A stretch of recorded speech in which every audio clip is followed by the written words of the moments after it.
Hello दोस्तों, कैसे हैं आप सब। तो दोस्तों आज हम वापस आए हैं एक नए के ड्रामा के साथ जिसका नाम है शी वॉज प्रिटी, जिसका फर्स्ट एपिसोड 2015 में रिलीज हुई थी। ये कहानी एक ऐसी लड़की के बारे में है जो बचपन में बहुत ही ज्यादा खूबसूरत हुआ करती थी, पर वो जिस लड़के को पसंद करती थी वो लड़का एक गोलू मोलू सा लड़का था। 10 सालों के लिए ये दोनों एक दूसरे से अलग हो जाते हैं एंड समय के साथ साथ सब कुछ बदल जाता है। सिचुएशन अब ठीक उल्टा होता है। 10 साल बाद जब ये दोनों एक दूसरे के आमने सामने आते हैं तो लड़का लड़की को नहीं पहचान पाता है। लड़की को अपना पहला प्यार वापस मिलता है कि नहीं और लड़का उसे पहचान पाता है कि नहीं, इसी के ऊपर पूरा सीरीज है। ये स्टोरी काफी फनी, इमोशनल और रोमांटिक है। सो ज्यादा देरी ना करते हुए चलते हैं एपिसोड 1 की तरफ। एपिसोड की शुरुआत में हमें एक लड़का दिखाया जाता है जो कि एक पजल को सॉल्व कर रहा था जिसका एक पार्ट मिसिंग था।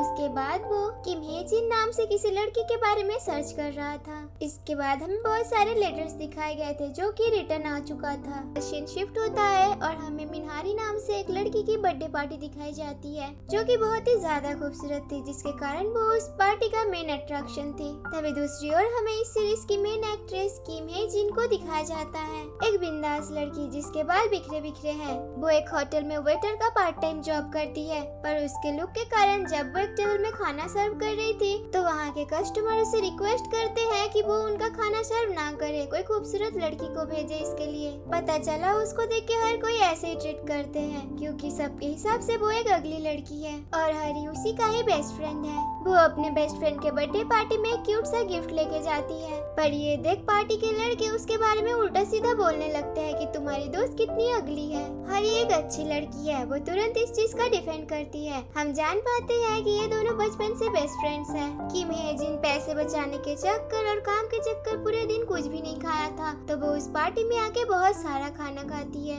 हम जान पाते हैं कि उसका फाइनेंशियल कंडीशन भी उतना अच्छा नहीं है, उसके ऊपर स्टूडेंट लोन का कर्जा था। तभी जब हरी उसके पास आ रही थी तो वो डिसबैलेंस होके पूल में गिर जाती है। उसे बचाने के लिए हर एक लड़का पूल में कूद जाता है। दूसरी ओर खाना खाते हुए किम हे जिन भी हरी को देख पूल में कूद जाती है। उल्टा वहाँ जाके वही डूबने लगती है। हरी को तो बाकी सारे लड़के बचा लेते हैं पर उसे बचाने कोई नहीं आता। वो पानी से बाहर आती है और चुपचाप उस पार्टी से घर जाने लगती है। रास्ते में लोग उसकी हालत देख उस पर हंसने लगते हैं। किम हे जिन के लिए तो ये सब बड़ी आम बात है, तो वो इसे भी इग्नोर करती है। अगली सुबह हम देखते हैं कि हरी और किम हे जिन एक ही घर में रहते हैं, जहाँ पर हे जिन का रूम एक सिंपल सा रूम है। ना उसके पास कोई फैंसी कपड़े हैं, ना मेकअप है, ना ज्यादा जरूरत के सामान है। पर हरी का रूम बहुत ही अच्छे से सजाया हुआ है। उसके पास ब्रांडेड कपड़े, मेकअप एंड जरूरत के सारे सामान है। सुबह हरी हे जिन से पूछती है कि कल रात को तुम मेरे बर्थडे पार्टी से बताए बिना क्यों चली गई, जहाँ हे जिन उसे झूठ कहती है।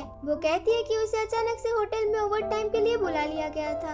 हरी उसे पूछती है कि मैंने तुम्हें कॉल किया था, तुम्हारा फोन भी ऑफ आ रहा था। तभी हम देखते हैं कि पूल में कूदने के कारण हे जिन का फोन भी खराब हो चुका था, पर इसके बारे में भी वो हरी से छुपाती है। आज हे जिन एक इंटरव्यू के लिए जाने वाली थी। यहाँ पर इन दोनों के बातों से हमें पता चलता है कि हे जिन काफी समय से बड़े कंपनियों में इंटरव्यू के लिए अप्लाई कर रही है, पर हर जगह उसके लुक के कारण वो रिजेक्ट हो जाती है। इंटरव्यू पे टाइम पे पहुँचने के लिए वो लिफ्ट में चढ़ती है। उसी लिफ्ट में ऑलरेडी लोग मौजूद थे। तभी एक और सुंदर सी लड़की आके उस लिफ्ट में चढ़ती है। ज्यादा ओवरलोड होने के कारण वो लिफ्ट बंद नहीं होती, पर यहाँ भी सैक्रिफाइस हे जिन को करना पड़ता है। वो पहले आने के बावजूद उसे लिफ्ट से उतरना पड़ता है, पर तभी अचानक हम देखते हैं कि वो सुंदर सी लड़की गुस्से से लिफ्ट से बाहर आ जाती है और हे जिन को कोई लिफ्ट के अंदर बुला लेता है। हमें यहाँ पर इनकी शक्ल नहीं दिखाई जाती। हे जिन इंटरव्यू में काफी ज्यादा नर्वस होती है और यहाँ पर भी वो अपने मेसी से हेयर के साथ आती है जो कि उसे इंटरव्यू में काफी डिस्ट्रैक्ट करता है। फिर भी वो काफी अच्छे से अपना इंटरव्यू देती है, पर वो जिस तरह से बात कर रही थी या बिहेव कर रही थी उस पर बाकी कैंडिडेट हंसते हैं। इंटरव्यू देने के बाद उसे ऐसा लगता है कि ये जॉब भी उसे नहीं मिलने वाली है। तभी बाहर बारिश आने लगती है और वो बताती है कि उसे बारिश से नफरत है। घर पहुंचने के बाद नेक्स्ट इंटरव्यू के लिए हे जिन अपना रिज्यूमे बनाने बैठती है। तभी उसे कुछ मेल्स रिसीव होते हैं जो कि स्पैम मेल्स थे। तभी उनमें उसे सुंगजुन नाम से कुछ मेल्स दिखते हैं। जब वो उन मेल्स को खोल के पढ़ती है तो उसे पता चलता है कि ये सभी मेल उसके बचपन का पहला प्यार जी सोंगजुन ने भेजा है। वो 10 साल बाद वापस कोरिया आया है और वो अब हे जिन से मिलना चाहता है। इस बारे में हे जिन हारी को बताती है। हारी भी उसे अच्छे से जानती थी क्योंकि सोंगजुन को सभी फैट किड बोल के बुली करते थे और वो हारी के पापा के घर में अपने फैमिली के साथ रेंट पे रहता था। इतने सालों बाद उसका मेल देख के हे जिन बहुत ज्यादा खुश होती है क्योंकि हेजिन का फोन खराब था। तो वो एक दिन के लिए हारी का फोन लेके सोंगजुन से मिलने जाती है। लोकेशन पे पहुंचते ही उसे सोंगजुन के बचपन के जैसा एक मोटा सा आदमी दिखता है। उसे लगता है कि वही सोंगजुन है, तो वो उसे जाके पीछे से मारने लगती है। वो आदमी उसे पागल बोल के वहाँ से चला जाता है। तभी सोंगजुन का उसके पास कॉल आता है और वो नोटिस करती है कि थोड़ी ही दूर सोंगजुन उसके सामने ही खड़ा है। 10 साल बाद वो बिल्कुल बदल चुका है, एक हैंडसम सा लड़का बन चुका है। सोंगजुन भी उसकी ओर अपना हाथ वेव करता है। उसे लगता है कि सोंगजुन ने भी उसे पहचान लिया है, पर तभी सोंगजुन उसे इग्नोर करके उसके पीछे चला जाता है और उसके पीछे एक प्रीटी सी लड़की खड़ी थी, उससे जाके बात करता है क्योंकि सोंगजुन के हिसाब से यही हेजिन होगी। ये देख हेजिन काफी ऑकवर्ड फील करती है। वो चुपके से दूर से सोंगजुन को देखती है। उस लड़की के पास जाके जब सोंगजुन को पता चलता है कि वो हेजिन नहीं है, तो वो फिर से हेजिन को कॉल करता है, पर इस बार हेजिन उसका कॉल नहीं पिक करती और खुद को पानी के रिफ्लेक्शन में देखती है। उसे ऐसा लगता है कि वो इतनी अगली हो गई है कि सोंगजुन भी उसे पहचान नहीं पाया। वहीं से वो वापस से अपने बचपन को याद करती है। हम देखते हैं कि हेजिन बचपन में बहुत ही खूबसूरत हुआ करती थी, जिससे स्कूल के हर एक लड़का दोस्ती करना चाहता था और वो क्लास की टॉपर भी थी। पर दूसरी ओर सोंगजुन को हर कोई परेशान करता था। ये सब देख हेजिन को काफी बुरा लगता था और वो हमेशा सबको आके वहाँ से भगाती थी। हेजिन के पापा भी एक सक्सेसफुल बिजनेसमैन थे, पर कुछ सालों में वो कंपनी लॉस में जाने लगता है और एकदम बैंकरप्ट हो जाता है। उसके बाद उसका पापा लेटर राइटिंग और प्रिंटिंग का एक छोटा सा शॉप खुलता है। वो बचपन में तो अपनी मम्मी जैसे खूबसूरत थी, पर जैसे जैसे वो बड़ी होती गई उसे उसके पापा के जैसे स्किन प्रॉब्लम होने लगी, जिसके कारण उसके फेस पर फ्रेकल्स है। यही सब कारण से वो खुद पर ध्यान देना छोड़ दिया था। वो काफी दुखी होके हारी के पास आती है और उसे कहती है कि अभी के अभी यहाँ से घर चलो, पर उसे कंसोल करने के लिए हारी उसे साइड में ले जाके बैठती है और उससे उसकी सारी बातें सुनती है। बातों ही बातों में वो हारी को कहती है कि तुम हेजिन बन के सोंगजुन से मिलो, क्योंकि वहाँ मेरे जाने का कोई मतलब नहीं है। मैं उसके सामने ही थी, तब भी वो मुझे पहचान नहीं पाया। वो तो शायद इमेजिन भी नहीं कर सकता कि उसकी खूबसूरत हेजिन अब ऐसी बन गई है। हेजिन का मन रखने के लिए हारी जाके उससे मिलती है। हारी काफी सुंदर है, तो सोंगजुन उसे देखता ही रह जाता है। इतने सालों बाद हेजिन को पाके सोंगजुन उसे हक कर लेता है, पर असली हेजिन ये सब दूर खड़ी देख रही थी। यहाँ पर हमें बचपन का एक और इंसिडेंट दिखाया जाता है। एक दिन सोंगजुन गार्डन पे बैठ के एक पजल सजा रहा था, तभी वहाँ पर हेजिन आ जाती है, जिसमें एक लड़का एक लड़की को हक करते हुए डांस कर रहा था और पीछे एक लड़की खड़ी होकर उन्हें छुपके से देख रही थी, क्योंकि पीछे वाली लड़की उस लड़के को पसंद करती थी। और प्रेजेंट का सिचुएशन भी ठीक ऐसा ही है। ये लोग पास के एक रेस्टोरेंट में जाते हैं, जहाँ पर उनके पीछे पीछे हेजिन भी आती है। हारी को नहीं पता कि सोंगजुन और हेजिन के बीच में बचपन में क्या क्या बातें होती थी, तो वो वहाँ पर बहुत ही ज्यादा नर्वस फील करती है कि सोंगजुन उसे कोई सवाल ना पूछ ले। और इस चीज को भी वो लोग हैंडल कर लेते हैं, क्योंकि जो भी सवाल सोंगजुन उससे पूछ रहा था उसका जवाब हेजिन उसे पीछे से इशारा करके बता रही थी। सोंगजुन उससे उन लेटर्स के बारे में पूछता है जो कि वो हेजिन के लिए लिखा करता था, पर अचानक से वो भी वापस से रिटर्न हो जा रहा था, जिस पर हारी उसे बताती है कि जब वो कोरिया से चला गया था तब हारी यानी हेजिन भी जापान से कोरिया शिफ्ट हो गए थे और उसी दौरान वो सोंगजुन के एड्रेस और कॉन्टेक्ट डिटेल्स भी खो दिया था। इसलिए उसके बाद वो कभी सोंगजुन से कॉन्टेक्ट नहीं कर पाई। इसके बाद फिर से कभी सोंगजुन से मिलना न पड़े, इसके लिए वो उसे कहती है कि ये उनकी आखिरी मुलाकात है, क्योंकि इसके बाद वो ओवरसीज जा रही है पढ़ाई करने के लिए। ये सुन के सोंगजुन को अच्छा तो नहीं लगता है, पर वो उसे कुछ नहीं कहता और उसके लिए एक गिफ्ट ले आता है। वो उसे उस पेंटिंग के जैसे एक रेड अम्ब्रेला गिफ्ट करता है, क्योंकि उसे पता था कि हेजिन को बारिश से नफरत है। जाने से पहले हारी जब उससे हाथ मिलाता है तो वो उसका हाथ नहीं छोड़ रहा था और एक प्यारा सा हग करता है। हेजिन दूर खड़ी हो गई, ये सब देख के काफी इमोशनल हो जाती है।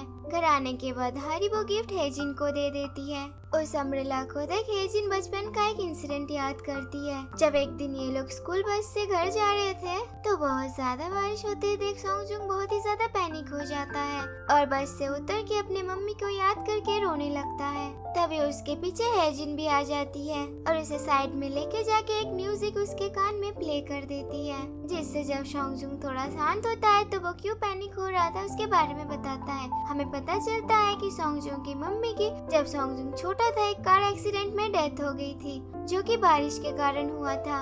इसके बाद से ये दोनों एक दूसरे के बेस्ट फ्रेंड बन जाते हैं। जब सॉन्गजुन अपने डैड के साथ दूसरे देश जा रहा था, उससे पहले वो हेजिन को एक पजल का टुकड़ा देता है, जो कि वही पीछे वाली लड़की की होती है, और उसे कहता है कि हम फिर मिलेंगे और इस पजल को कंप्लीट करेंगे, जिसे आज भी हेजिन ने अपने पास संभाल के रखा था। ये सब कुछ याद करते हुए अपने अच्छे मेमोरी के साथ वो सॉन्गउन के सारे मेल्स डिलीट कर देती है। अगली सुबह हेजिन को पता चलता है कि उसने जो लास्ट इंटरव्यू दिया था उस कंपनी में उसे इंटर्नशिप मिल गई है। इससे ये दोनों बहुत ही ज्यादा खुश होते हैं और अगले दिन बहुत ही डेडिकेशन के साथ हेजिन अपना ऑफिस ज्वाइन करती है। पर रास्ते से जाते वक्त उसकी टक्कर एक लड़के से होती है, जिससे लड़के के हाथ का च्युइंग गम भी नीचे गिर जाता है। हेजिन के मुंह पे लगा था तो उसे लगता है कि उसका वो दांत है जो गिर गया है, जिसको लेके वो रोने लगती है। पर वो लड़का उसे बताता है कि वो तुम्हारा दांत नहीं एक च्युइंग गम है। पर हेजिन की बिहेवियर उसे काफी अलग लगता है। वो हेजिन का नाम पूछे उससे पहले हेजिन वहाँ से उठ के भाग जाती है। पर उसने जो ड्रेस कोड पहना था वो बाकी लड़कियों से बहुत अलग था,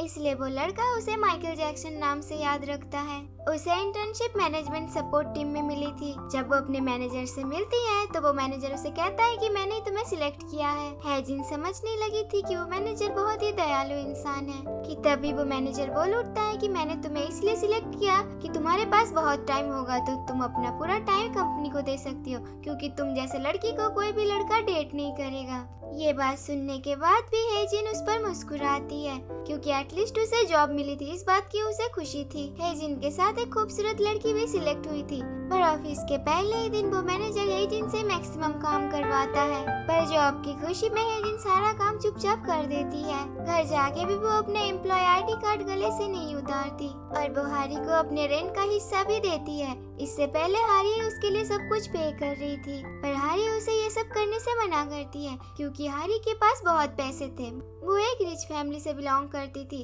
और क्योंकि हेजिन उसके साथ रहती है, उसका बचपन का फ्रेंड है, इसलिए उसके पापा ने उसे अलाउ किया है घर के बाहर अलग रहने के लिए। इसलिए वो उसे उसका पैसा वापस लौटा देती है। अगले दिन भी वो ऑफिस में टाइम से जाती है और सारा काम फटाफट से कर देती है। जिस कंपनी में हेजिन की जॉब लगी थी वो कोरिया का एक पॉपुलर मैगजीन कंपनी थी। काम जल्दी से हो जाने के कारण एक्स्ट्रा काम देके उसका मैनेजर उसे एडिटिंग टीम के पास भेजते हैं। ये डिपार्टमेंट उसके डिपार्टमेंट से काफी अलग होता है और बहुत ही ज्यादा मॉडर्न होता है, जहाँ सभी एम्प्लॉय बहुत ही ज्यादा बिजी है अपने काम को लेके। सो किसी के पास भी उतना टाइम नहीं होता है एक दूसरे का इंट्रोडक्शन करवाने का। जैसे ही हेजिन वहाँ पर मैनेजर के दिए गए बॉक्स रखने जाती है तो बाकी सब आके उसे एक एक करके काम बता देते हैं। सबको इतना बिजी देख वो किसी को कुछ बता नहीं पाती और जो भी काम वो लोग उसे देते हैं तो वो कर देती है। यहाँ पर वो लोग उसे एक टाइपिंग का और ग्रामर करेक्शन का भी काम देते हैं, जिसे हेजिन काफी आसानी से कर लेती है। तो सबको लगता है कि वो एडिटिंग टीम का न्यू एम्प्लॉय है, जिसे टाइप राइटिंग के लिए सिलेक्ट किया गया था। यहाँ पर हम उस लड़के को भी देखते हैं जिससे हेजिन ऑफिस के बाहर मिली थी। ये लड़का भी इसी डिपार्टमेंट में काम करता था। इसका नाम सिन्यूक था। इसके थोड़ी देर बाद ही वो न्यू इंटर्न आती है जिसे इस काम के लिए सिलेक्ट किया गया था, और मिसअंडरस्टैंडिंग के कारण जिसका काम हेजिन कर रही थी। जब उस डिपार्टमेंट में बाकी सबको इस बारे में पता चलता है तो हेजिन के काम से सभी बहुत ज्यादा इम्प्रेस होते हैं। दूसरी ओर इतना सारा काम करके हेजिन बहुत ही ज्यादा थक जाती है। अगले दिन जब वो ऑफिस जाती है तो उसे पता चलता है कि उसे एडिटिंग टीम में ट्रांसफर कर दिया गया है। जब हेजिन उस डिपार्टमेंट में जाके बैठती है तो उसे पता चलता है कि उसी डिपार्टमेंट का डेप्यूटी चीफ एडिटर कोई और नहीं सॉन्गजुन है। यहीं पर पहला एपिसोड खत्म होता है। आज के लिए यहीं तक, मिलते हैं नेक्स्ट एपिसोड के साथ।